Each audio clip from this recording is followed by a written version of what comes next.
Hi, I'm Jason, the creator of the Grey Rooms. Well, the end is finally upon us. We finished our first season, and it was amazing. We learned so much every single day, and we are truly grateful for the support we received. And, we felt it only proper to thank our patrons. So, this season and the final episode are brought to you by the following patrons in alphabetical order: Adam, Allison Brandt, Amy Nikolai, Arthur Unk, Austin Furman, Brad Bone, Brian Black, Brooks Bigley, Cassie Pertite, Kaylee Tolles, Charlotte Norup, Debbie Furr, Denise Pinto, Elizabeth Dowell, Godzilla Eyes, Hale Scherf, Isabel Diedrichs, Jacqueline Coles, Jake Hauser, Jake Ivy, Jason Porras, Remy, Jim Powell, J.M. Scherf, John Grills, Joseph Holliday, Justin Thulu, Kathleen Clyde, Kelly Fenner, Kelly Bear, Lucas Hibbard, Maggie Rogers, Michael Beckwith, Michael Velez, Patrick Mealy, Patrick Stewart, Rachel Lamb, Rael Bruyette, Sarah Ruth Thomas, Scotty, Sergio Saucedo, Stephanie, Sybil McKinney, This Is All I Got Podcast, Trigvi Christensen, and Victoria Wan. Thank you all for your support. And without further ado,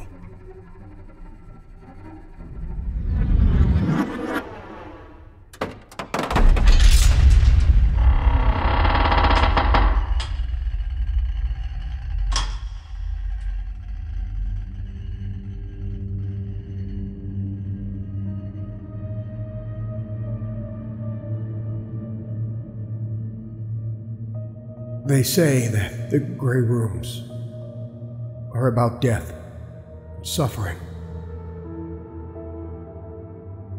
I didn't know how long I had been a prisoner in these rooms.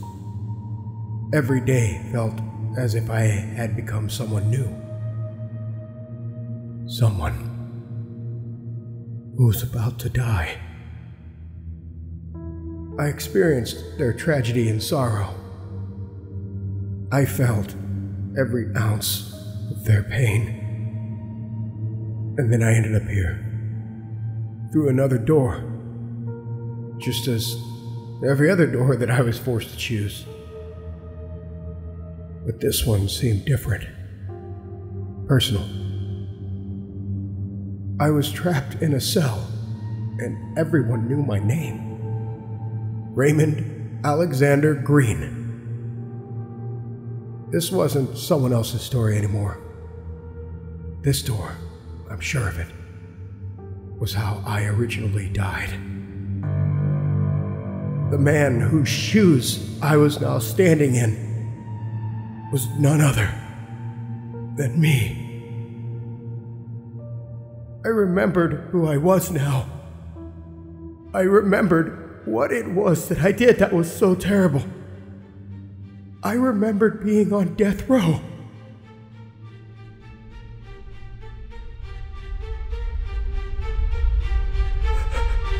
God, forgive me.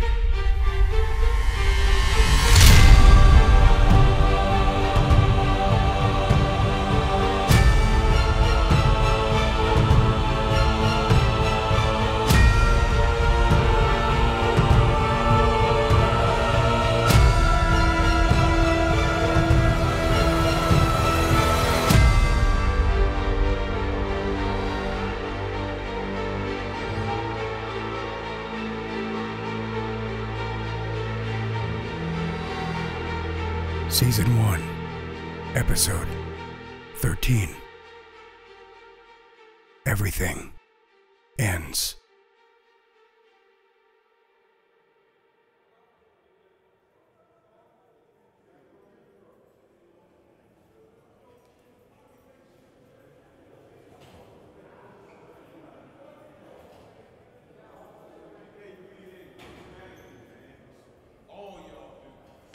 I just finished my final meal when I heard the sound of two men approaching. I was sitting on a metal-framed bed and contemplating a glimpse or two at the Bible. 2 fat burger doubles, large order of onion rings, and a strawberry shake. Is that what I ordered last time? I struggled to remember what I had originally been thinking during this moment in my life. I couldn't. Unlike every person whose body I seemed to be intertwined with, this time my thoughts were my own. Mine. If I decided to scratch my head, I could. If I wanted to smash my face into the cell bars, I could. I was no longer in the back seat. I was in control. Why? That's what I couldn't help but wonder. Why? Was this another game? Was this some sort of experiment to see how I would react to my own death? The 2 men were peering into the cell at me now. One a warden, and the other a priest by the look of his uniform. I turned to the Bible again. Was I in hell? I had oftentimes wondered, but the devil didn't seem like the type to be so cryptic. If he had my soul to torment from a single breath to an infinity, wherever on the scale my sins were placed, you would think he would make it obvious. No, I didn't think I was in hell, but my mind couldn't comprehend anything else that lay beyond the mortal coil. The truth was, I had been suffering for so long that I didn't know, and maybe I didn't even care. Was there a way out? Raymond? The warden cleared his throat. Father Tucker's here to perform your last rites. I looked up towards the warden and nodded softly. It was 2 hours before I was going to be put to death. 2 hours. The priest said nothing as he was led into the cell with me.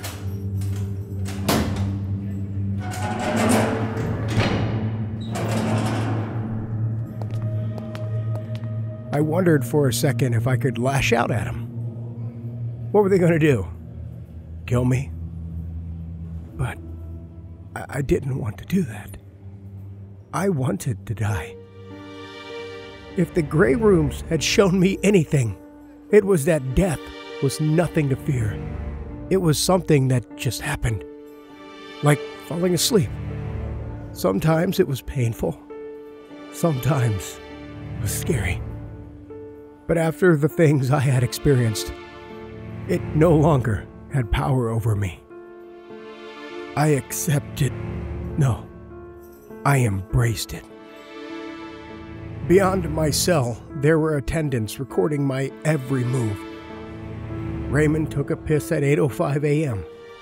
Raymond sneezed at 9:17. These were my bitter memoirs. The priest made the sign of the cross and looked me over for a moment. The warden was nearby, a stoic appearance chiseled upon his face to complement his statuesque vigil. Raymond, you asked me here to perform your last rites. Is this still what you wish? I nodded. God may not approve of me asking this, but why? I married you two, Raymond. You and Lucy and... Things were different then, Father. I looked down at my hands and felt hot, wet drops fall upon them. I messed things up. Your own child, Raymond. I couldn't look him in the eye. I know, Father. I know. I'm sorry. I'm so sorry. I kept trying to find work. Bills, she was pregnant. Things were so hard. Father, please, you have to believe me. I didn't mean to do it. I swear to God, I didn't. I felt Tucker's hand on my shoulder.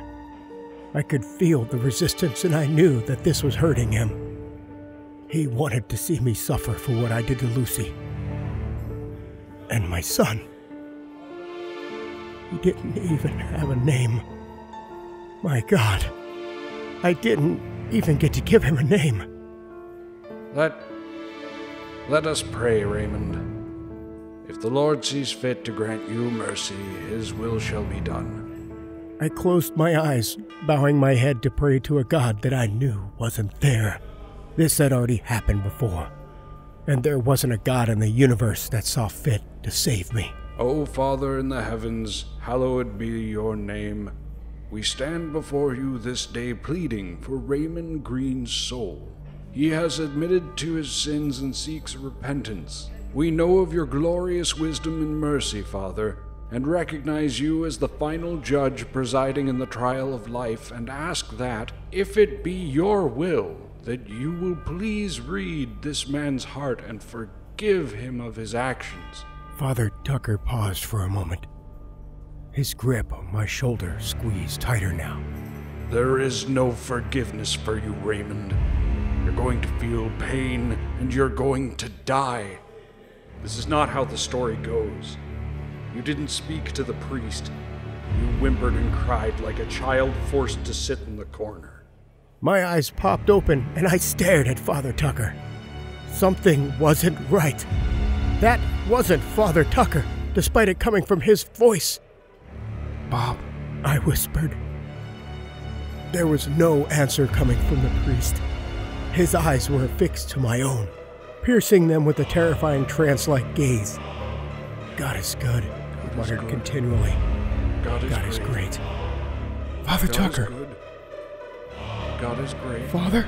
I snapped my fingers. God is good. God is great. Hey! God is good. What the hell is the matter with God you? is great. Hey! Amen. Tucker concluded. His brow was covered in a blanket of sweat, and he wiped it with his black sleeve. For the record, Raymond, I am heartbroken. I've known Lucy since she was just a little girl. And you, saying that I expected better of you just seems so hollow.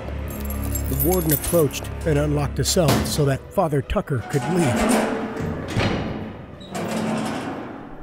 I sat down on the cot and buried my face in my hands. These doors that I had been going through had always felt surreal, but none as bad as my own personal demise. If I didn't speak to the priest last time, what were they trying to do?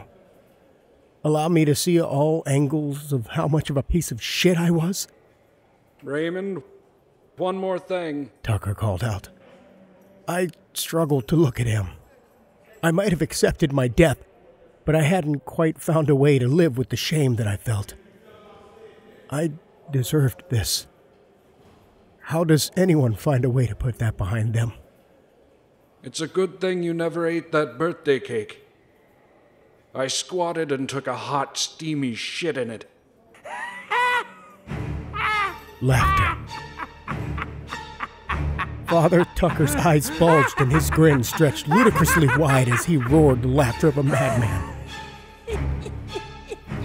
He grappled the bars and pressed his face against the cold steel. You're going to fry, you piece of shit. You're going to fry. And you don't even want to know what I'm gonna do to your smoking corpse. The warden grappled the priest and tried to pull him away from the bars. But Father Tucker was humping his crotch against him and moaning at every point of contact. Lucy! Oh, God, Lucy. Give it to me. Give it to me. Oh, yeah, baby. Oh, God, yes. Stop it! I growled. Stop it! I leapt up from my seat and tried to stop him. The warden had gained control of the situation and slapped his baton against the bars as a warning for me to keep back. I stared at the two men, shocked and terrified. That wasn't Father Tucker. That wasn't Bob. Deep down, I remembered the feeling of someone else. The person who brought the cake into my cell. The person who laughed as they pushed me down to my knees on my birthday. I couldn't move. I couldn't open my eyes and see. There must have been some sort of trauma caused by that moment because I felt the same paralysis that I felt then. All I could do was watch Father Tucker as he touched himself and moaned while the warden cursed and dragged him away. I had thought that I had been conditioned to die by whatever these rooms had in store. But something about this situation felt off.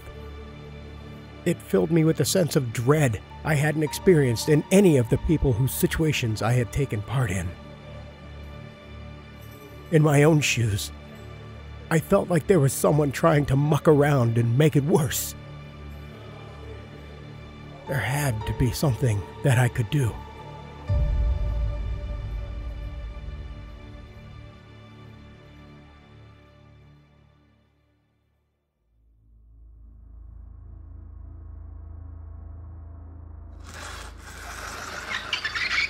The blinds were raised, and I stared into the witness room as officers began to strap me in. There were a lot of people that wanted to watch me die. Lucy's parents had front row seats. I saw their eyes, puffed and watering from the heartbreak that would never end. Her father, George, used to invite me to play golf with him. I was terrible at the sport, but he would always be so patient. It was the same sort of patience that he exercised now in shrugging off the ancient primal lust for violence that filled all men. Hate burned in his eyes. Everyone's eyes, really. There wasn't a level in hell low enough for me. They would tear me to shreds with their bare hands if they could get through that glass. Wet sponges felt cool against my skin. I was wearing a gray uniform. A uniform that I had grown very familiar with as of late.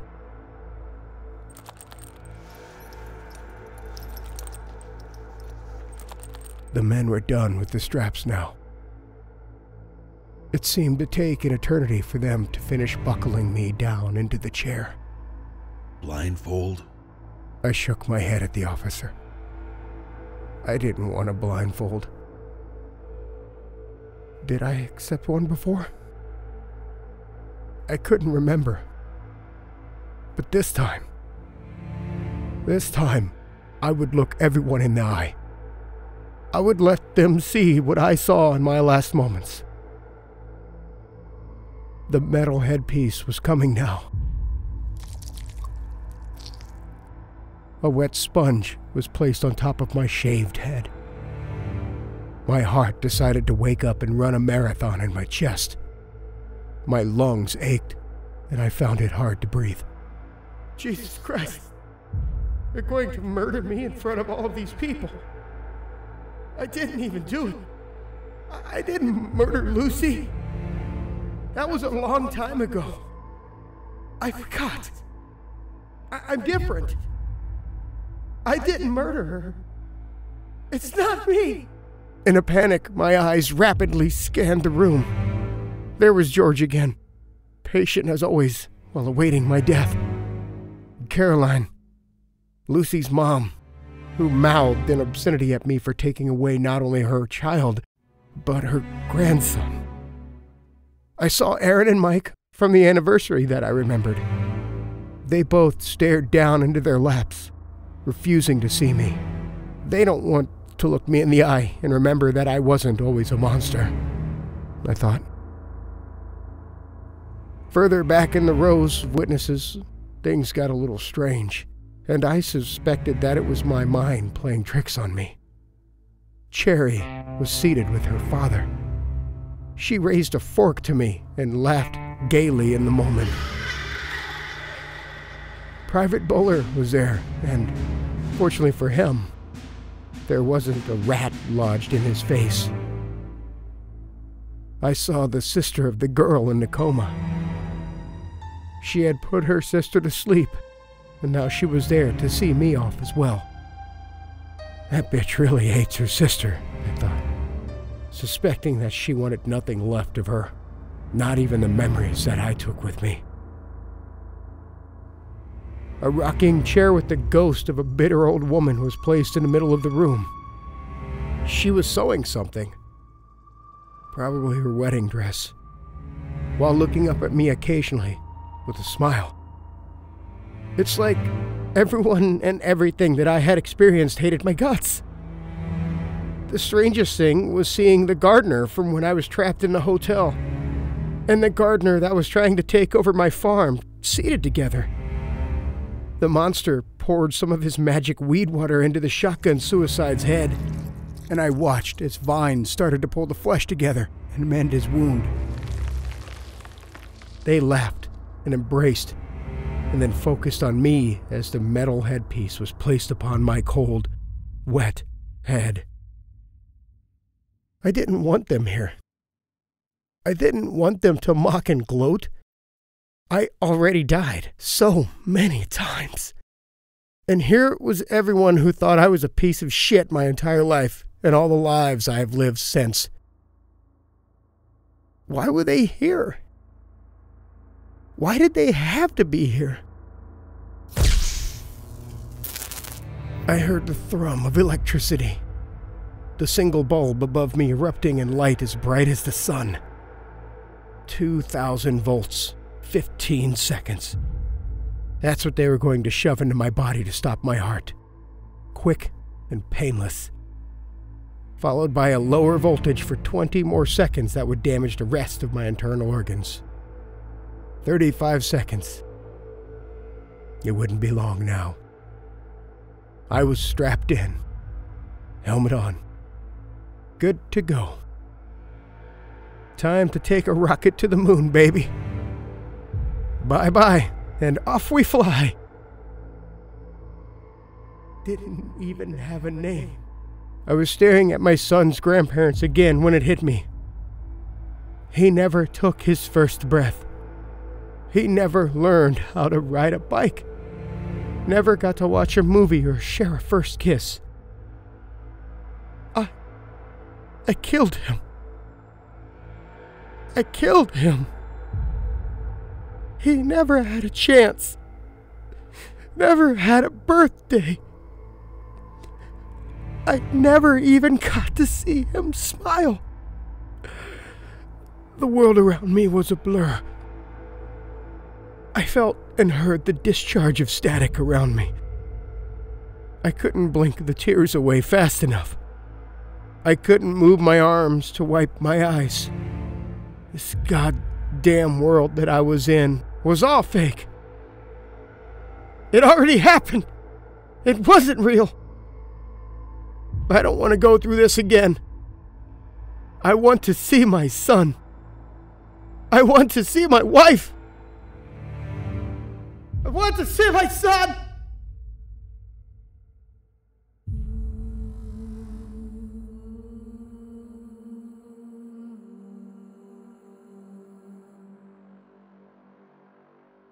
There was a moment when everything blacked out.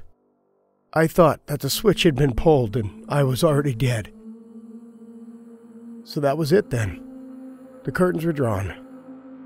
I would be returning to my cell in the gray rooms. Bob would be there with his twisted little souvenirs and poetry. It seemed so long ago when I desperately wanted to understand where my wife and child were. Bob was reluctant to tell me, and now I knew why. There was no coming back from the truth. No way to forget. Death was no longer an option. I wasn't dead.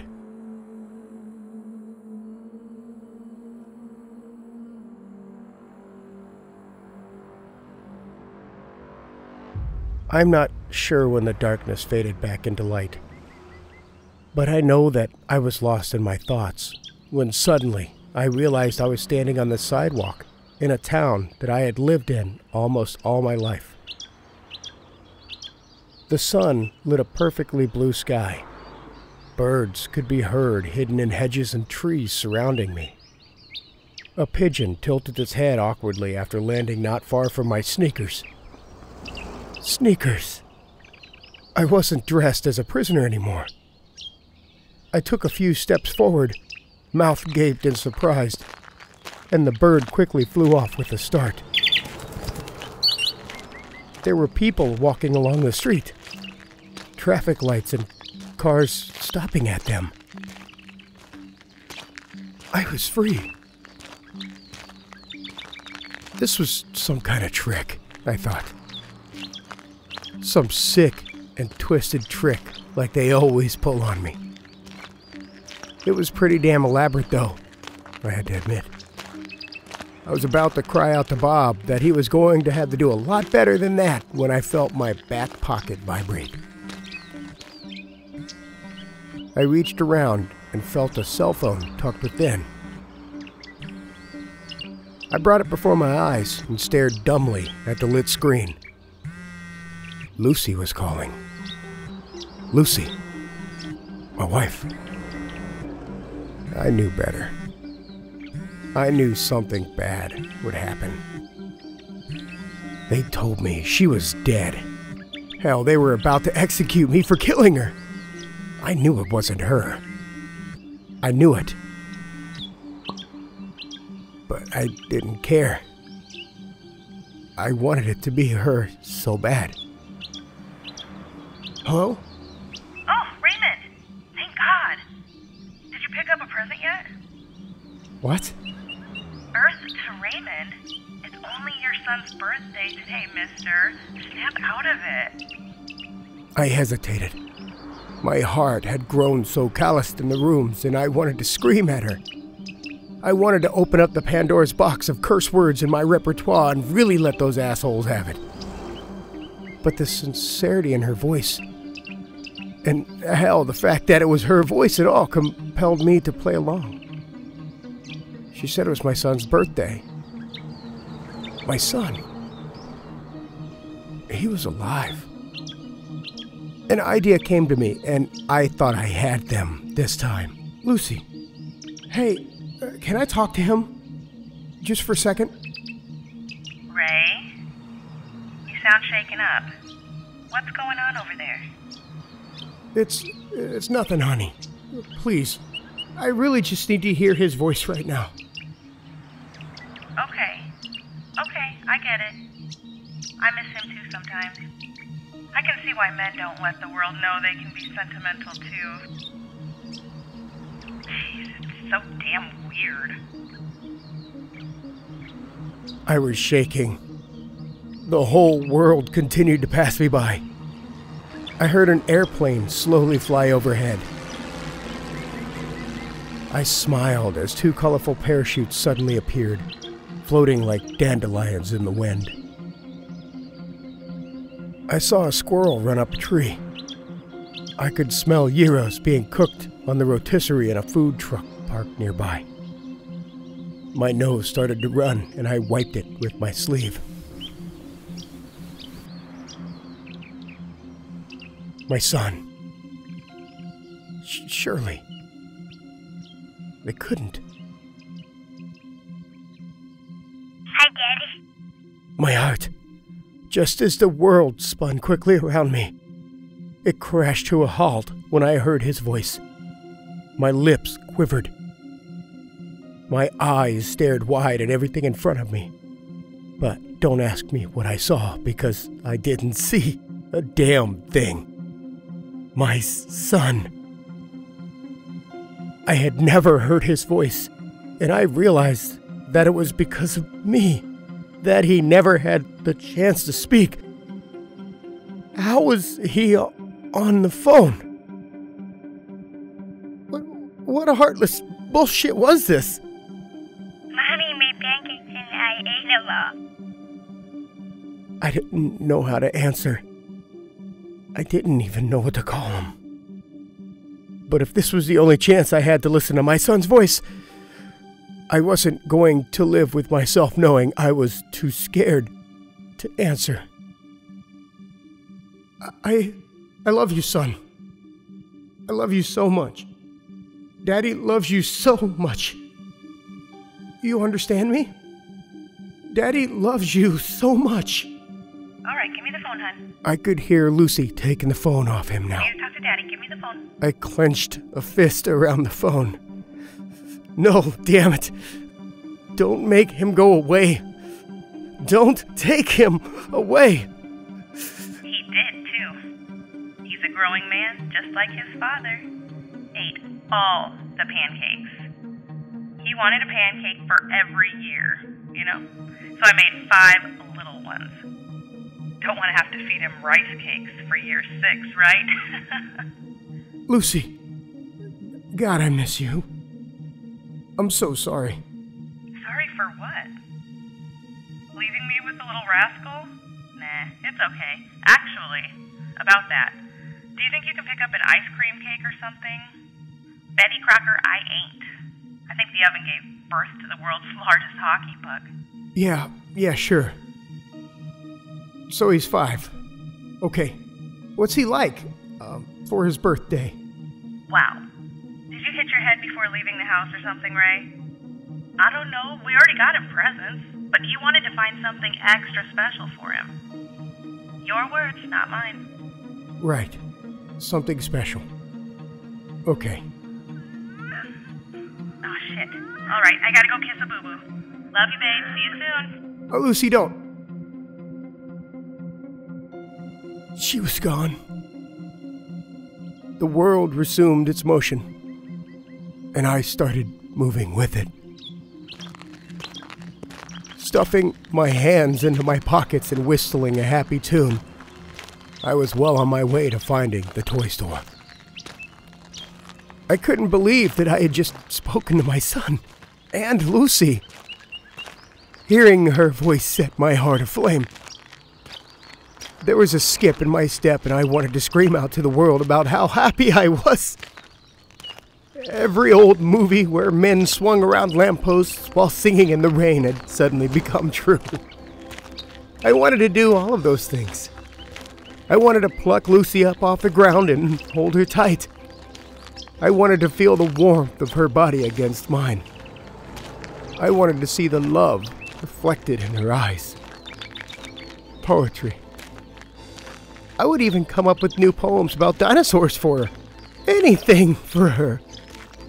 And who knew? Maybe my son liked dinosaurs. And maybe I'd be able to buy him the biggest, plushiest dinosaur of them all.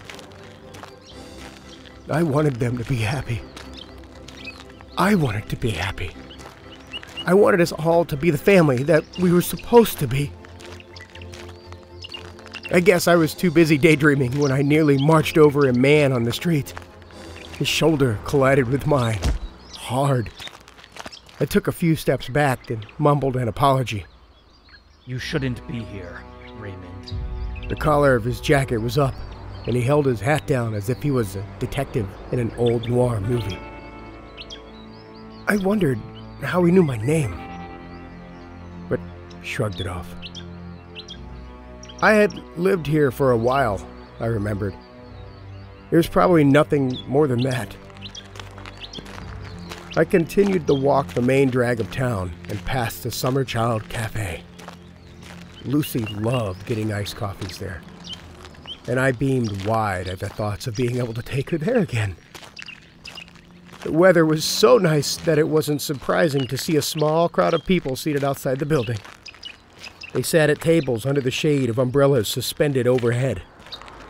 A woman, seated nearby, looked at me and frowned. You shouldn't be here, Raymond. There was another woman seated across from her drinking a coffee. She turned to me and said, He's coming. He's going to kill you, Raymond. You're going to die, Raymond. My pace down the street started to quicken now. You're going to die, Raymond. He's coming. The people seated at the cafe were all staring at me. I didn't see one blink, but I also wasn't about to take the time to stop and look. Raymond, you're going to die, Raymond. They all knew me. He's coming. Be here. You shouldn't be here. Going to die. They all warned me. I could hear a chorus of them behind me now. Everyone on the block. People leaned their heads out windows. People screaming from within their cars. Children playing in the park. You're going to die, Raymond. You're going to die, Raymond. He's coming. You're going to die, Raymond. He's coming. You shouldn't be here.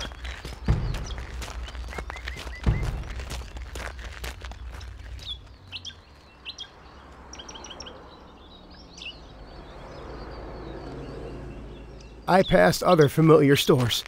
Look-alike salon, where Lucy got her hair and nails done. Ground-level hardware, where I once had to buy some putty to fix the wall where I threw something at it. I wanted to feel relieved by all of these sights for sore eyes, but every time I encountered someone, it seemed as if they had a lecture, or warning, or just plain had it out for me. What are you doing, Raymond? I had just made it to fairy tale fashion when a little girl in a princess dress stood right in front of me with her arms folded. You're not supposed to be here. So they tell me. I sighed. Maybe you can tell me why. You're breaking the rules. You're not supposed to break the rules. That's why we have them. You must go back or he'll find you. You won't like it, Raymond. You won't like it if he finds you. I can't help it if he finds you. Bob? You're gonna die, Raymond.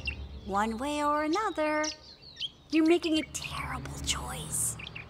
Across the street, there was a boarded-up building with fading graffiti that read DJ Brooks on one end. I smiled as I saw exactly what I was looking for beside it. A clean, white building whose door was supported by two colossal pillars. Toy Box Boutique. You want to come, Bob? I'll buy you a doll or something. Poetic justice, don't you think? Raymond, I'm trying to help you. Yeah. I'm going to get my son something for his birthday. So, do me a favor. Stop creeping me out, all right? Stop making all those people talk to me.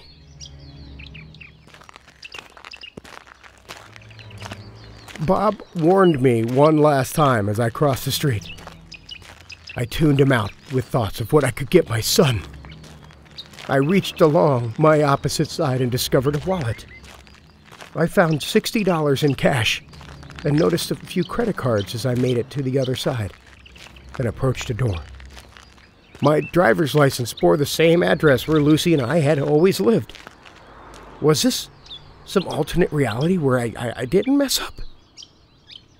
It felt as if I was Ebenezer Scrooge being showed different timelines from ancient Christmas spirits. A bell rang as I entered the door. The Toy Box Boutique didn't have the warehouse look that some modern toy stores had with their metal shelves and wire racks. This store had stained wood floors and rustic walnut shelves. I could see rocking horses that looked as if they had been carved by hand, and faceless dolls that looked like the kind sold by the elderly in county fairs. There was a warmth emanating from this place. There were no PlayStations or Xboxes here. I glanced at baseballs and gloves, considering how great it would feel to play catch with my son. There were sections of children's books, and I was reminded how I had always wanted to read him The Hobbit. Lucy said my head was in the clouds. It's all that I could do when I lost my job. I doubted I would find The Hobbit in the children's book section, and I moved on to the stuffed animals. I heard a voice nearby and realized that I hadn't seen anyone working in the store. Thinking that they would have some good ideas for me, I searched for the voice, but didn't find anyone around me. Oh, please, mister. Please, oh, please. I'll make your son or daughter happy. I know I will, if you just give me a chance. Oh, no. You turned around. They always turn around. Don't you realize that we'll be best friends? I'm not like that stupid cowboy on the top shelf with the dopey smile. That goofy spaceman's laser light wouldn't even interest a cat. I'm special, mister! I can move my arms! See? But no, you're not looking. They never look at me. I knew that voice. It brought a torrent of painful memories and chills that ran up my spine. The little girl with her abusive parents. I had been forced to watch them kill her. And that's when I got my revenge. No, that wasn't right. It wasn't me that cut the bad parents to pieces. I wasn't the one whose fur was soaked in blood. It was the eyes of the teddy bear that I was forced to see through. And as I slowly turned my head in the direction of the voice, I saw the same sad, tormented creature whose experiences I knew all too well. The teddy bear looked pitiful. I could see jagged stitches across its furry little body. It looked as if it had been through hell. My eyes watered as I suddenly approached it. I could taste the salty water on my lips. I had no way to communicate with this poor, wretched thing, but I knew deep down that it was beautiful. He turned around. He's looking at me. He's looking right at me. Oh my gosh, why is he looking at me? Are those tears? Yes, I told the bear. I know your pain. The teddy bear covered its little mouth. He can understand me. No one understands me. How is this happening? What's going on? Is he going to buy me? Oh, is he going to take me away from this place? I couldn't help but chuckle as I picked the bear up off the shelf. I placed it against my chest and softly stroked its back. No one will hurt you again, I promise. I'm going to take you to my son. It's his birthday. I know you'll be good to him. I know it with all my heart. The bear placed its little arms on me and gave me a hug. I could feel warmth from it, and I could still feel the pain and abuse that it had suffered from those horrible people. I grit my teeth at the memories that the rooms had given me. The world was full of monsters that weren't immortal blood suckers or cosmic gods sleeping beneath the ocean. No. The monsters had faces of people that you knew. Mothers and fathers, neighbors. They no longer bothered to throw on the mask. They just hurt you. Again and again. I was one of them. Not anymore. You like that bear, do you? I let out a startled outcry as I heard another creepy and familiar voice. It belonged to the old woman that had once sold me a rocking chair. But not just any rocking chair. It came with her sister's dead ass. What do you want, lady? She looked taken aback. She clearly didn't recognize me. She wouldn't. I was inside a young woman who met a fiery demise trying to destroy that chair. The floorboards creaked as she leaned on her cane. Excuse me. I work here. Are you interested in the bear? You seem quite fixated on it. Oh, right. Yeah. I want the bear. A narrow smile crept upon her face. That will be $50. I took the cash out of my wallet and walked over to her counter to pay for my son's new friend. No refunds. You really are one shrewd old lady. What happened to your antique store? Sir, I assure you I have never run an antique store. Never had a sister die on her favorite rocking chair either? The woman slammed my receipt down on the counter and glared at me with a squinty stare. I hope your son enjoys the bear. Have a good day. I flashed a wink while tucking the bear under my arm and exited the store.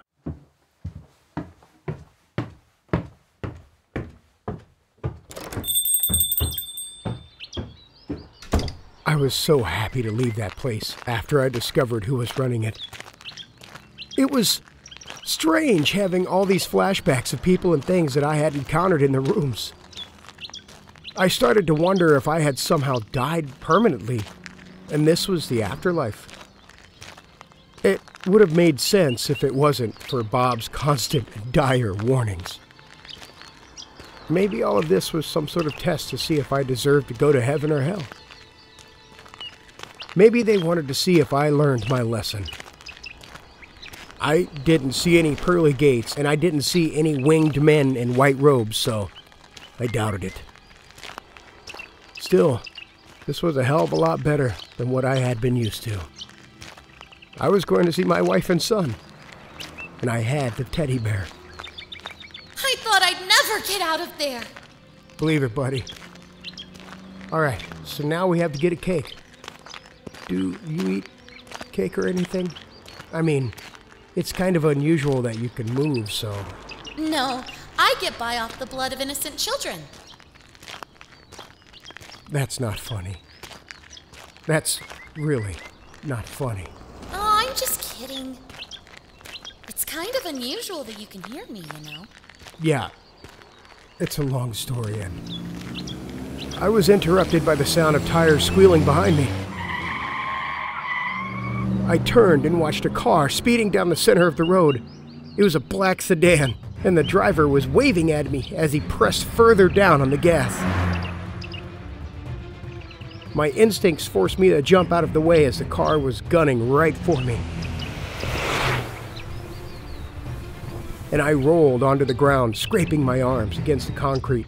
Wincing in pain, I realized I dropped Teddy, who was now letting out a grunt as it rubbed its little plush head. The world was running in slow motion again. The car plowed into a lamppost, and the driver's head connected hard against the steering wheel. The horn was blaring. People screamed or cried, and some rushed to the car to see if the man was okay. The hood of the car was smashed up, and I could see thick plumes of gray smoke lifting up into the air. I slowly rose to my feet. I stared at the accident in front of me in shock. I plucked Teddy up off the ground and held it close while I approached the vehicle.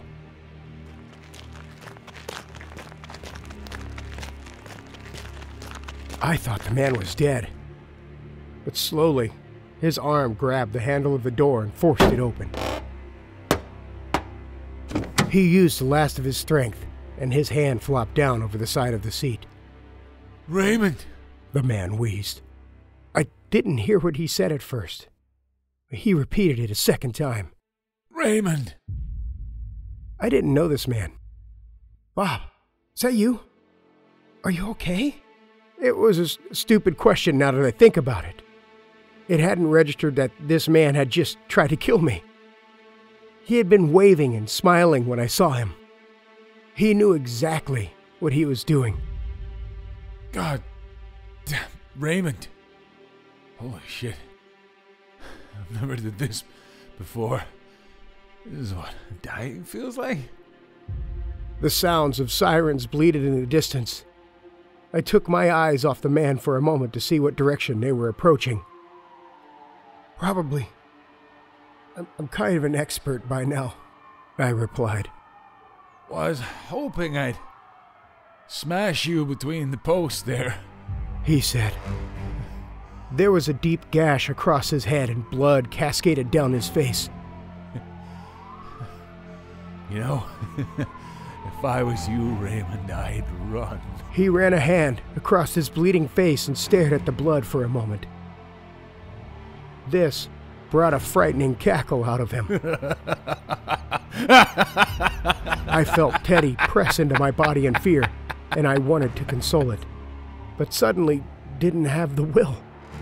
His laugh reminded me of the one that came from Father Tucker. The driver stopped laughing suddenly and gave me a very hard and serious look.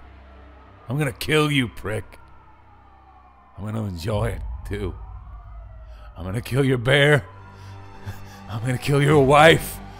I'm gonna kill your son, and then I'm gonna kill you. And you know why, Raymond? You wanna know why?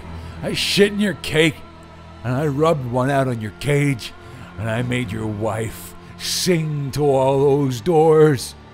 I couldn't move. It was him. I couldn't even budge a finger or just shift my foot in another direction. Answer me, Raymond, you piece of shit.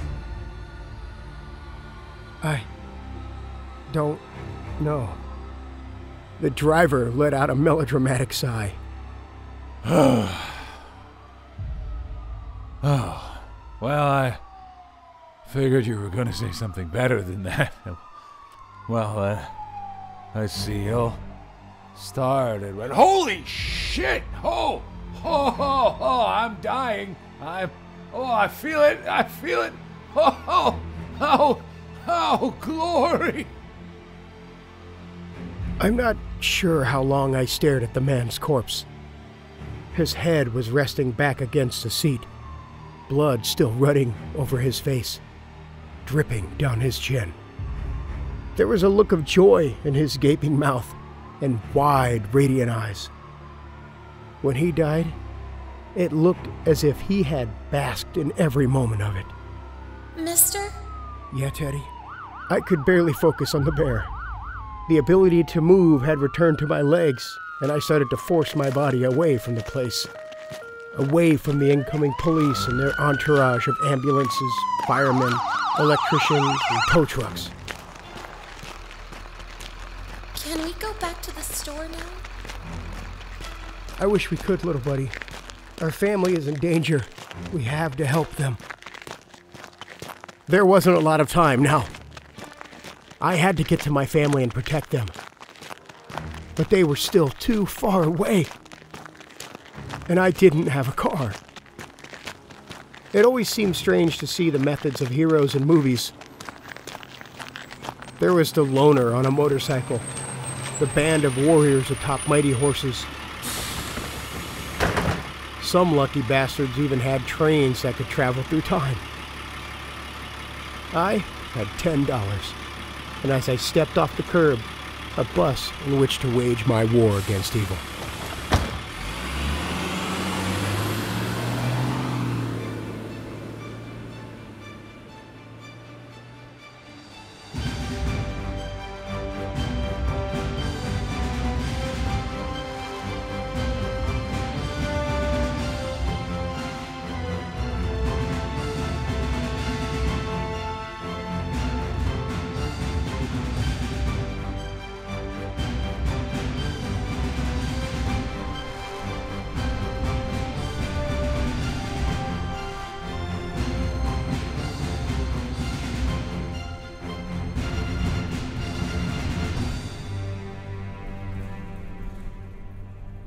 I kept my eyes locked on every passenger that had come onto the bus.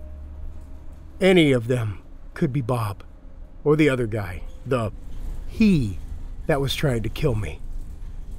No one ever had names anymore. Bob didn't have a name until I gave him one. The bear had never been called anything other than Teddy, and the guy trying to kill me didn't give me his name. And my son. No one had names. Just Raymond and Lucy. Thinking about Lucy compelled me to get my phone and give her a call. I wanted to make sure she was safe. I was about to press the call button when I was interrupted by the bear. Teddy was practicing the movement of its little arms and legs beside me as the bus started moving. Does your son like to play hide and seek? I think so. The bear laughed and did a small handstand. Ooh, does he like to play Simon Says? Maybe.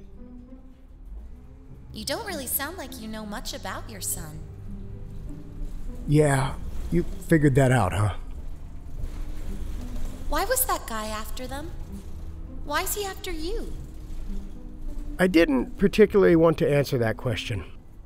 For one, its answer was long and complicated. And also, how would the bear feel if it discovered that I also killed my son? When it came down to it, I was eerily similar to the parents of the Teddy's little girl. The difference being that I was only just now remembering these things and desperately grasping for the chance that it meant I could start over somehow. I watched the passengers in front of me while I tried to come up with a simpler answer. I didn't want to lie. Maybe I could just say I didn't know. When it came down to it, how much did I? Really? I wasn't supposed to be here. I was supposed to be killed by the electric chair. But somehow, I ended up here and I could do whatever I wanted. If he wanted to kill me because I was breaking all the rules, that seemed to mean that perhaps there was a chance that I could live here. Happily. Ever after. Raymond plus Lucy plus son plus sentient stuffed bear. Right? So all I had to do was stop him. I survived the car crash, right? Raymond 1, crazy man 0. I had this in the bag. I couldn't help but feel goosebumps creep up across my skin as a few rows up from me I noticed an old woman whose hair looked lopsided. I don't mean to say that her hair was casually tossed awkwardly to one side by the wind. It looked as if she had a wig, but it was the most dirty, mangy, and disgusting wig I had ever seen. I leaned my head to the side to try and get a better view. She was one big lady, and the hose she wore over her ham legs was torn in multiple places. Hairy, too. You could see long black hairs poking out of the thin fabric. I had a bad feeling about this person seated a few rows up from me. I felt danger and repulsion. I smelled death. I considered telling Teddy that we should get off when I felt a hand touch my shoulder. I looked up to see a young man in a hockey jersey. Can I have a seat? There's a million other seats, brother. Beat it. The young man's eyes narrowed and his words suddenly deepened into a voice I instantly recognized. I need to talk to you, Raymond. I gripped my teeth and scooted my ass towards the middle of the seat. You gotta be kidding me. Bob sat down, hockey jersey and all, beside me. He placed his hands neatly against his legs and straightened his back against the seat. He reminded me of a butler, if butlers dressed down with hockey attire and khaki shorts. I know what you're trying to do, Raymond. It's not going to work. You know what I'm trying to do, Bob? Really? I've told you I wanted to see my family how many times now? You're the one that's trying to stop me. Bob frowned. There was a sadness that stretched over his face. I wasn't sure if he was displeased by my statement or what he was trying to tell me. I'm not the one you must worry about, Raymond. The bear, my only companion through this madness, stopped playing with her hands and feet for a moment to recognize that Bob had joined us. Hi, I'm Teddy. Are you Raymond's friend? The two of us glared at the bear long enough for it to give a sad little sulk and wave its paw as if to say, ah, phooey. The other guy, who is he?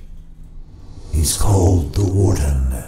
He's responsible for all the doors in the Grey Rooms. Every room has a key, and each key is a burden that he must bear.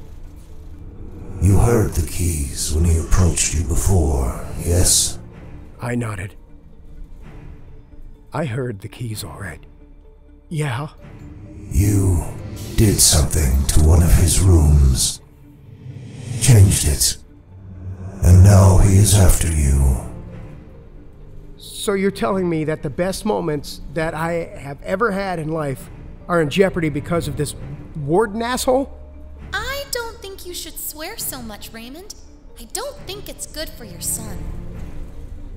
The bear's right. It doesn't exactly set the best example. Shut up, Bob. Nobody asked you. My whole family is in danger, and you're upset about my potty mouth? Jesus The bear cleared its throat. Jiminy crickets. I felt the bus come to a stop and watched as the big old woman a few rows up pulled on the cord that ran along the side. Even her hand was beefy. Flashbacks of a naked man leaning over the body of a young woman soon came to mind. He lifted up his neck and howled to the moon. I balled my fists. I had planned on calling my wife, but now I realized I needed to call 911. This guy was a sociopath. He needed to be stopped. The man, dressed as a woman and wearing the ragged scalp of an aged film star, flashed the driver his bus pass and tapped his foot anxiously while waiting for the door to open. When it did, he started down the stairs and stopped for a moment to look right at me. He winked and showed off a toothy grin before finishing his descent. I stared in disbelief. That was Randall Wolf, Bob. We had to stop him. I thought you wanted to see your family, Raymond. It's starting to get late, and pity. It looks like we're out of time. What are you talking about, Bob? We're only a few stops from... I stopped speaking when it dawned on me that the bus never started up again. Bob, what's happening? I'm sorry, Raymond. He's here. For what it's worth, I was just trying to protect you. There was a scream. Teddy jumped in its seat and climbed up to my shoulders to try to see what was happening. The young man in the hockey jersey looked jolted by the scream as well. He tilted his head and looked at me for a second. Sup, man? Know what stop this is? I got up, squeezed past him, and stood in the center aisle. A middle-aged woman with long black nails and a cheetah print dress screamed again. She stabbed a finger towards the driver. I screamed along with her. The bus driver's body was convulsing. At first, I thought maybe he was suffering from epilepsy, or maybe he had a heart attack or stroke. His body kept flopping like a fish that couldn't acclimate to breathing on land. His eyes had rolled into the back of his head, and frothy drool leaked down his scraggly goatee. His mouth popped open. Legs started to peek out like little periscopes spying out the surface. More passengers were losing their minds. The driver suddenly stopped moving. 8 segmented legs pried themselves out of the driver's pie hole. The spider crawled down the corpse's body and started scurry down the center aisle. I smashed it with my sneaker. The screaming stopped. The crisis was averted. The passengers seemed to join me in breathing a sigh of relief. Some freakish spider murdered a person. We could live with that. The rest of us were safe. Right? No. It was never so simple. The middle-aged woman was about to find out. Oh, the hell with this shit! Her flip-flop smacked off the bus floor as she started for the stairs. She wasn't about to try to use the lever by the bus driver to open the door. She started banging on the doors and tried to pry them open. I watched her acrylic nails as she struggled. I remembered when my wife would have her nails done, and then have me open every can of cola in the house. I heard them snap as she desperately tried to force the door open. Help! She screamed. Help! I had wondered earlier if one spider was all it took to kill the bus driver. It turned out that it wasn't alone. The woman didn't notice that 2 more spiders crept out of the man's mouth, legs tapping on his molars and tongue. 2 became 10. 10 became a hell of a lot more than 10. It looked as if a pen exploded from inside the man's mouth and coated his entire body in glossy black ink. The woman grew tired and frustrated. She turned towards the driver, resting her back against the door of the bus. The last thing she knew, and the last thing most everyone on the bus knew for that matter, was that she screamed. It was that moment when the large blob of ink exploded into thousands of shards of death. Spiders were scurrying everywhere now. It didn't even take a second for the arachnids to launch themselves onto the middle-aged woman. She never uttered another scream. They were scuttling up her legs and beneath her dress and nipping at the chunky little black-tipped piggies exposed in her flip-flops. She was in panic, I think. Hyperventilating, or perhaps the venom had already taken effect. She slumped down and was buried in a trembling black mass that feasted upon her. Terrified passengers lost their minds as they rushed to the back of the bus. They smashed into each other, attempted to climb over bodies of those that had fallen or were knocked down, and, in effect, resembled a rubber band ball rolling towards the emergency exit in the rear. The spiders took advantage of the chaos and were crawling up their pant legs, biting into their fatty thighs to savor the flavor. I grabbed a messenger bag left on a seat and stuffed Teddy into it. I don't like buses very much. It whined. Yeah, me either. If you see any of those things try to climb me, can you get rid of them? Sure. I'll just swat them with my little paws. I don't suppose you have a kitchen knife or anything. I'm better with those. I snorted while trying to crawl over the seats of the bus. An older Indian couple had managed to push out an emergency window and were beginning to crawl out. They managed to escape halfway when a younger couple grabbed their legs and started pulling them back in. Get back! The Indian man had said. He tried kicking at the couple. Get back! His wife managed to escape.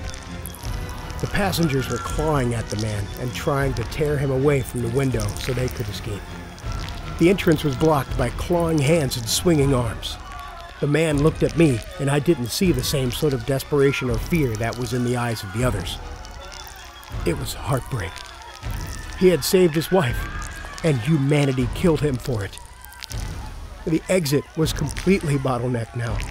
The spiders didn't take long to walk up the rows of seats. It didn't look like they used their legs at all. Just rolled right up and over as if they were on an escalator dialed up to 10. They crawled onto the napes of people's necks and over the backs of their hands. The screams and outcries continued again. People were jerking about wildly to try to shake off the spiders. But there were too many of them. The young man in the hockey jersey grabbed the messenger bag, and I heard Teddy cry out as he kept trying to pull at it. I turned and saw his eyes bulging and his cheeks puffed out like a chipmunk. He swallowed them.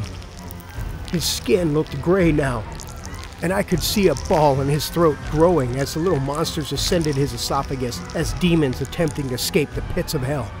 "Don't open your mouth," I growled. "I'm going to kill you, Raymond," he mumbled. His mouth sounded like it was full of marbles. I could see legs starting to protrude from his lips, and he slurped them back down like black noodles. "Better get to your family before I do." "You bastard!" I screamed. "I'll kill you!" No, Raymond! Don't! Look at him! Teddy was tugging on the bottom of my shirt and pointing at the hockey fan. The warden must have left him now. He stood there, paralyzed. For all I knew, the venom might have killed him dead in his tracks. But it didn't matter. If he opened his mouth, it would be over. I wouldn't get to my family. I wouldn't be able to protect them. I reached above for the emergency hatch on the roof of the bus. I turned a lever and pushed it up. I could see sunlight now. I felt a cool breeze against the perspiration of my face. "How are we doing, Teddy?" Bad. I think everyone is dying. Can we go home now? "Working on it!" When I climbed the seat nearest to the exit, I felt the pressure of little legs crawling on my skin. Shivers and goosebumps coursed across my hot flesh as I waited for the bite. It never came. I looked down and saw that Teddy had snatched the spider up in its hands and held it at arm's length. Ew! Ew! Ew! This is why no one buys ugly stuffed spiders! The bear threw it back as I grabbed the edges of the roof. My legs dangled for a moment, and Teddy helped swat at the things that were trying to leap upon me. I groaned as I hoisted myself up to the top of the bus. I did it. I panted for a breath or two, and then started to climb down to the asphalt below. We did it, Teddy. I breathed. We did it. Yay! But what's going to happen to all the people on the bus? Sunshine and rainbows, little bear. Just sunshine and rainbows.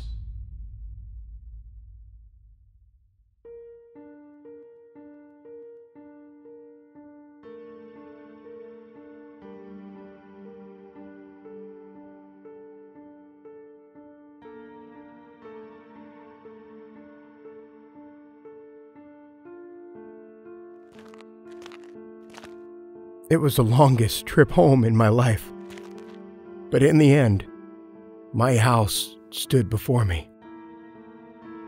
Bob wanted me to avoid this place. The warden wanted to kill me before I got there. Everyone had been trying to control my actions, but I prevailed. There were lilac bushes blossoming on each side of the door. I took in their sweet, heavenly scene. A feeling of peace and calm came over me. This wasn't just my home.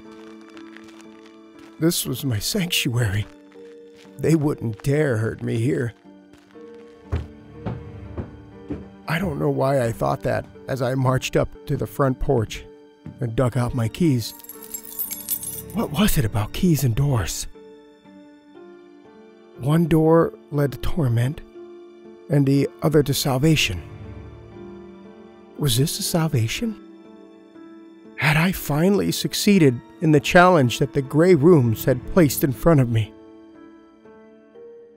I placed the key into the keyhole and unlocked my front door.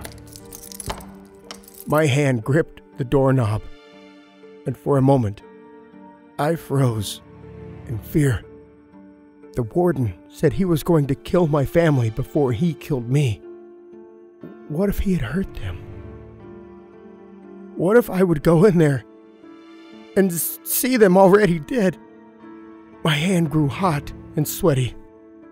I felt the acid in my stomach floating up to my throat. In a way, I considered it might not be the worst scenario. The truth was, I wondered what I would even say to Lucy and my son. They seemed to know a lot more about me than I knew of them. The Raymond that lived in this place, it wasn't me. I was merely in Raymond's shoes, right? Like a doppelganger. This Raymond was a good man who didn't hurt his family. I might not have wanted to make that consideration before, but how much damage was I really doing here? They were happy and content. They loved me. Bob and the warden wouldn't want that. They wanted me dead, and they would probably do anything to make that happen. What were these rooms? I was changing them somehow.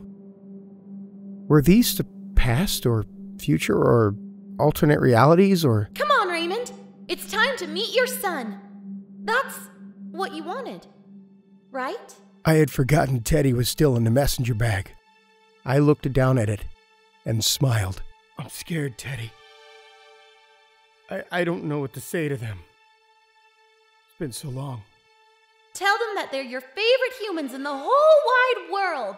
A smile appeared on my face. I don't remember the last time I had a reason to smile. It stretched so wide that it hurt the muscles in my cheeks. The bear had a point. I placed my hand on top of its head and scratched a fuzz between its ears. Thank you, Teddy. You know, I felt more humanity from you than I have in a very long time. This world doesn't deserve you. I'll keep you and your family safe. Don't worry, Raymond. I love you. Love you too, little buddy. I closed my eyes and sucked in a breath. This was the moment I had been anxiously awaiting for a long time. Ever since I heard Lucy's voice by the door. Ever since I started to remember times that we shared together and how beautiful she looked when she'd walk into the house. My hand was shaking. My heart beat heavily in my chest. Let's do this.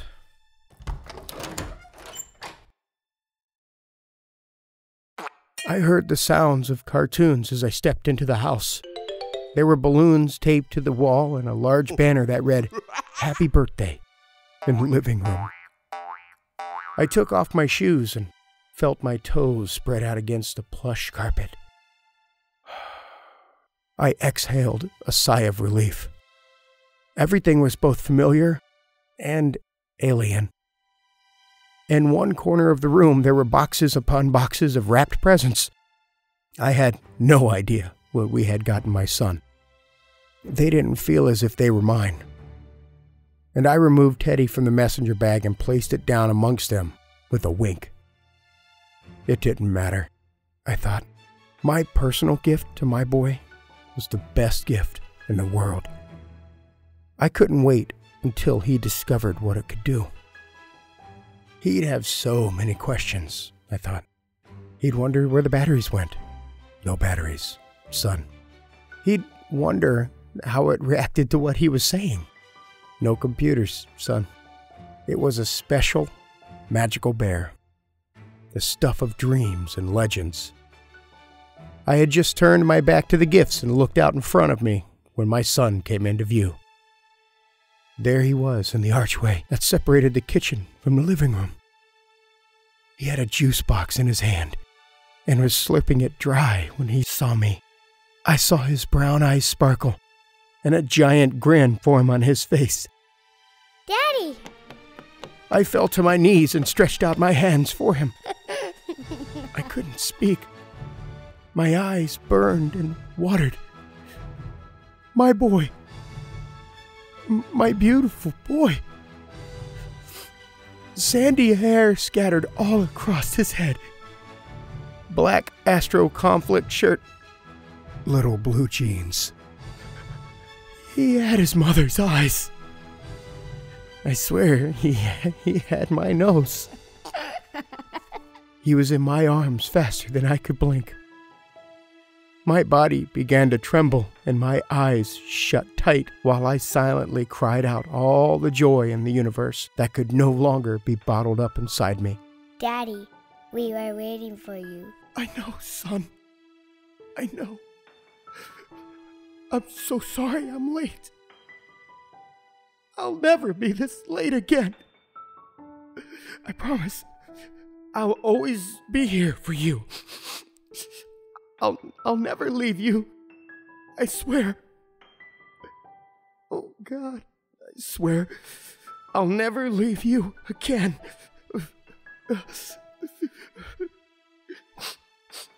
Honey, are you okay? Lucy came around the corner now and stepped into the living room.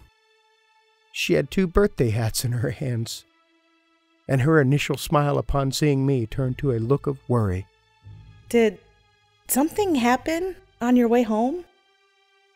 I kissed the top of my son's head and let him go and inspect the new present that I placed in the corner. I watched him for a moment, sniffling and wiping my nose with my sleeve. The bear didn't look like much. In fact, it would probably be terrifying to most adults. But to my son, I could see that there was an instant connection. Wow! My boy shouted when he plucked it from the top of the pile. Daddy, he's waving to me. My son pressed it against his chest and danced around the coffee table. Daddy, this is so cool. What's his name? My wife looked at the teddy bear and all its battle scars, looked at me, looked back at the bear, looked back at me, and mouthed something like, "We need to talk about this." I laughed and shrugged my shoulders. She'd understand. she'd fall in love with Teddy the same way I did. I don't know, son. Why don't you name it? I'm sure it would love that. My son sat the bear down and watched it start to do somersaults and handstands. He clapped and tried to roll along beside the bear, imitating its actions. He was mesmerized by it. My heart wanted to explode at the giggles and sounds of amazement coming from him. Lucy wrapped her arms around me from behind and snuggled into me. Seriously, Ray, you're crying. What happened? I shook my head. It's nothing, Lucy. I just had a really long day. I didn't get the cake. I'm really sorry. There was a car crash and a horrible bus ride and... Baby, I just wanted to get home and see you guys. I turned around and took a long moment to gaze into her eyes. I probably hadn't looked at her in exactly the same way for a while because I think she started to blush. Honey, I just want to be with you. I know I've made mistakes, really bad ones too. I'm sorry. I'm so sorry about everything. And I just love you so much. Oh God, Lucy, I miss you. You'll never know just how badly I missed you. She kissed me. I closed my eyes and held her amidst the sounds of cartoons and the happiest child playing with a magical bear. The end, right? We lived happily ever after. That's sadly not how it works in the gray rooms. We hadn't noticed that we weren't alone in the house. Randall Wolf, who was calling himself Granny, was suddenly standing there, watching in his daisy print dress and scalp that he had hacked off Elaine Peters. Oh, what a wonderful family, he crooned. You could have at least invited Granny to your son's birthday party, Raymond. You've hurt my feelings. Raymond? Who the hell is this? Lucy's eyes widened. Son, get back. You too, Lucy. What do you want, Randall? Lucy reached for my son and picked him up, holding him tight behind me while Teddy stood at my side. If there was going to be a battle, I knew that the bear had my back. As ludicrous as it looked, it was somehow very comforting. I knew that it could fight.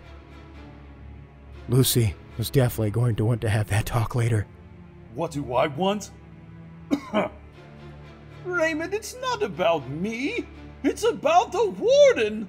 You've made a terrible mess in here, and now he has to clean it up. I'll kill you, Randall. You'll never touch a hair on my family. Maybe not, but I have plenty of friends. He whistled, and I heard the sound of thunder. No, it wasn't thunder. It was something else. Lots of somethings. It sounded like a stampede. And I heard the chitter sounds, the hissing sounds, the sounds of gnashing teeth and scratching claws. They spilled down the chimney in a wave of fur and bright glowing eyes. They pushed themselves out of the vents along the walls. The rats. Memories of the little monsters shredding me to pieces in a trench during World War I instantly came back to me. I screamed. They formed a ring around us now, and towering over them was Randall and his wolf-like grin. He stretched his arms out towards the sky and laughed. God is good, Granny replied. God is great. The rats all started to scream and hiss at us as if chanting the same mantra.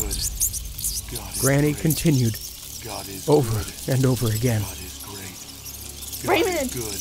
What's happening? Lucy screamed. Daddy, I'm scared. I don't know. Lucy! God is good. Stay with me. God is great. I'm scared too, son. God is good. I'm scared too. The chorus continued until the door flew open and there was a brilliant light that filled the room. That is enough. The rat stopped. Randall Wolf stopped. The light was so bright that our eyes squinted as we tried to make out what it was that came through our door. Daddy, it's an angel. My son shouted. Hardly. The voice grumbled. It was Bob. Bob had saved us all. Bob had stopped all the monsters. He had saved me. Raymond, you need to stop this nonsense and come with me at once. My gratitude quickly evaporated. What? No way, Bob. I'm staying here with them. This is my family. Lucy and my son. You said they died. They're right here. They're right here. Died? Raymond, what the hell are you talking about? What's going on here? It must have felt like a bad dream to them. 1 minute, they're just living their day-to-day lives, and suddenly I come home and unleash all the monsters of Hades before them. I wondered if it was worth it again. I turned and looked at them. Lucy. Her beauty. Her bravery. She was holding our son, and she would die before anything happened to him. My son. He looked terrified. But as long as he had his mother and father, he was going to be a big boy. Tough. Like his dad? No. Far from it. His dad was a piece of shit. I was a piece of shit. I just couldn't escape it. I brought this to them. It was my fault. Are you going to tell them, Raymond? No. Bob, please. Don't you dare tell them. Bob? He killed you, Lucy, while you were pregnant. You and your son are dead and buried, mourned by your parents and loved ones. And Raymond, he seems to have found a way to bring you back. But you aren't really back. You're dead. No! That's bullshit, Bob! That's a lie! They're here! I could feel them! I snatched Lucy's hand and heard her cry out in surprise as I squeezed it. I grit my teeth and started waving her hand at Bob. She's alive! I can feel her, Bob! I can feel her! Raymond, you're hurting me! I stopped and dropped her hand almost instantly. You're ruining everything, Bob, I growled. I could listen to the sounds of static again. It was as if reality itself was cracking, and I could see the ripples between this world and that of another. The one where I was still seated in an electric chair. The one where I was waiting to die. I'm sorry, Raymond. I asked you not to do this. You didn't listen to me. Bob, you son of a bitch. This is my family. My family. They're real. I love them. I love them more than anything else in the world. Bob, you heartless bastard. What do you know of love? You just kill things. Everything. You're just a cold-hearted murderer. Tears. They were streaming down my face. I didn't understand what was happening anymore. I was losing touch with reality. My family felt as if they were fading away. I didn't want them to. I loved them. If you loved them, you wouldn't have killed them, Raymond. You don't get to have it both ways. That's not how it works. They're gone. Forever. You don't even you had a son. You just imagined it, because that's what you wanted. You don't know that this is what your son would look like. It's all a lie. But it's not mine, Raymond. It's yours. I sank down to the ground. I had never been much of a sentimental man. I didn't cry during sad scenes in movies or heartfelt moments in life. But these rooms, they destroyed me. And after I was left in pieces, they'd build me back up and destroy me again. Did I ever have a chance? Was there ever going to be a possible way for me to get out of this intact? Lucy was crying now. Seeing his mama cry, my son added tears of his own. I don't know if they were crying because they just found out that they were dead, or because of how much of a failure I was. A liar. A coward. A murderer. Today was my son's birthday, and everyone was in tears, except for Bob, who stood there basking in the outside light from the door. He looked like an angel, but I knew better. I had seen that light many times before when I'd stepped through a door. If I went through that light, I would be back, lying on a cold, hard floor. So cold that it burned my skin. No, Bob. Don't take them away. Please. Please, Bob. Bob, I can't do this anymore. I don't know what you want. I don't know what you want. I'm sorry, Raymond. I tried to warn you. Come, Teddy. You don't belong here either. Teddy looked over at me for a long moment. It looked over at my family. And I would like to think that it considered the empty promise that I had once made to it. I don't know what it was thinking. But by the way it seemed to sulk and shuffle as it walked towards Bob's glowing figure told me all that I wanted to know. It had been devastated. Again. I was no different than the first family that it had trusted. That poor bear. Another person that I stepped on in order to get what I want. Go on, Bob told it. Through the door.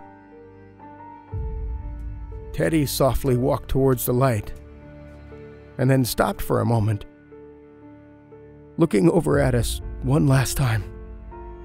I'm sorry, it said.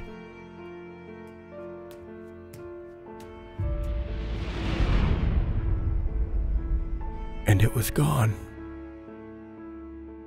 I held my family and leaned over them while we were surrounded by the frozen figures of Randall Wolf and a circle of hundreds of rats in our living room.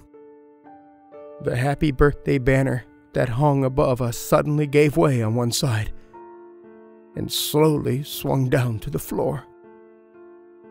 I could barely hear my wife's voice behind the wall of tears. What's going to happen to us? Lucy asked. I don't know. Daddy? Are you a bad person, Daddy? I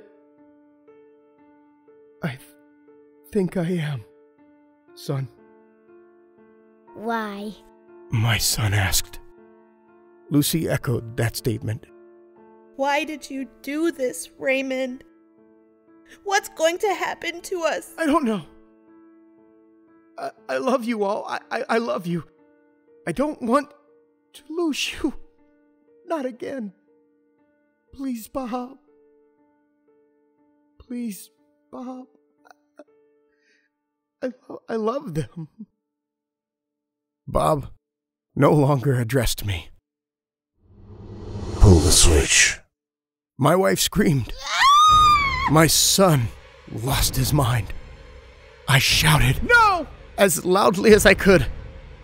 Blood vessels popped in my eyes, and I didn't hear the end of my screams.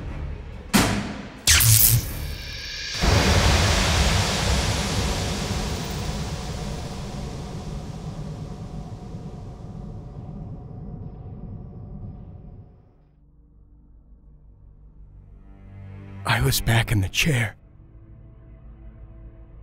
Lucy's parents were watching me, and I swear I could see George smile. All the patience in the world had a sweet payoff for him. But he didn't know that I brought them back. He didn't know that I had seen his grandson and held him in my arms.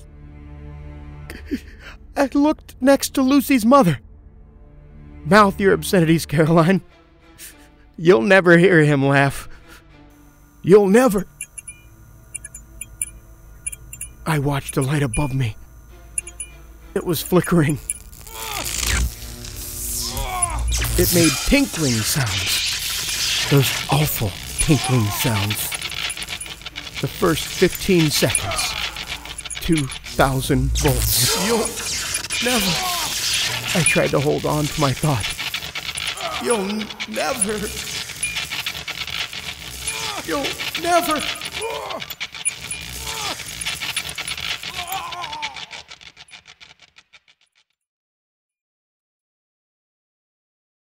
Blackness.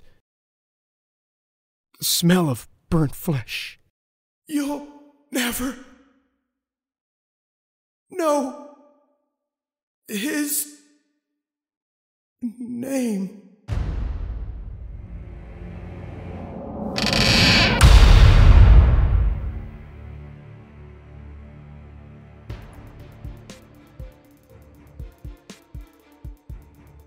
Everything Ends. Written by Brian Black and performed by some of the most talented individuals I have ever had the privilege to perform with. This was the biggest cast I have ever had to produce, and it was truly awesome to listen to each of their performances. I would also recommend listening through to the end of these credits. There might be a little more from the Grey Rooms for you. Maybe. This story was brought to life by Graham Rowat as Bob, myself, Jason Wilson as Raymond, Christina Wilson as Lucy, Jason Wilson Jr. as Raymond and Lucy's son. That's right, guys, a real 5-year-old.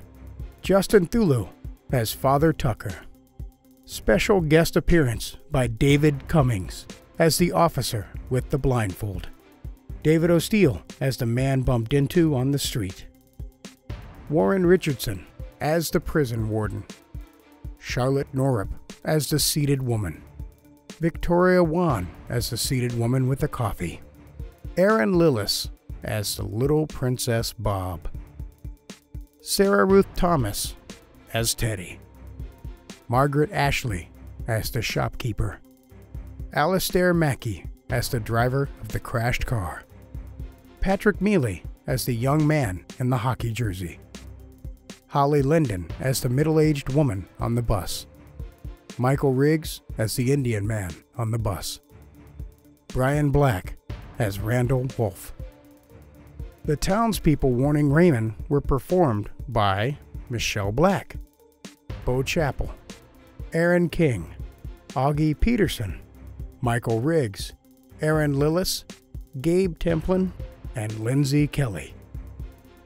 Sound design and audio engineering for this story were by me, Jason Wilson. Music composition and the soul of this very production was J.M. Scherf. Promotional art by Brooks Bigley and Graham Rowat. Episode art by Cassie Pertit. This season ended up being more than anything I could have ever imagined. To think this was a dream turned into a trailer that was literally created in my kitchen, that became what it is now, completely amazing. I have met so many wonderfully talented and exceptionally remarkable people on this journey. I never imagined I would be talking about close to 200,000 downloads after this season. I was hoping to get about 1,000. So, thumbs up, right? I spent many days running around trying to figure out how to do things I had never done. And it was all because of your faith in what we were doing here. You deserved the most out of us. And to say our first season was a success would be a massive understatement. From meeting a friend, an extremely talented author in Brian Black, one of the most wonderfully gifted actors in Graham Rowat, and a true master of their world in J.M. Scherf. I can't believe it. To have met all of you in our Discord and on Twitter. To get to work with you on other projects. Thanks, Brooks. And to have David Cummings read a story, then I get to have a conversation with him? I mean, if you would have told me that this would have happened, I straight up would have laughed at you, honestly. So I mean it when I say thank you so very much for this. I know that everyone involved has grown from it, and we all appreciate what you have done for it. I know my life is forever changed because of all of you. Thank you to all the authors for your words, and the voice actors and actresses for your otherworldly skills, and to the community as a whole for your support. I am humbled, and I am forever in your debt. Thank you for this. I truly mean it.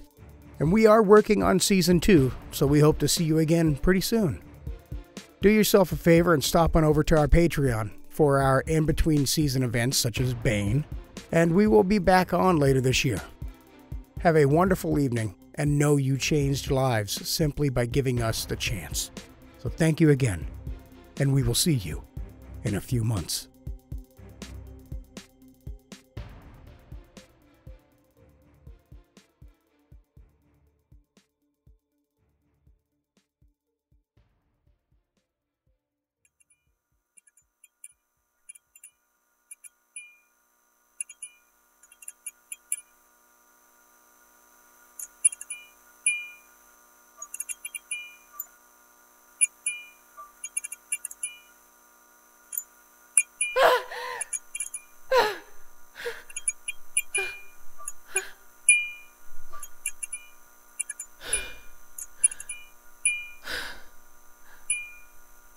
Where am I?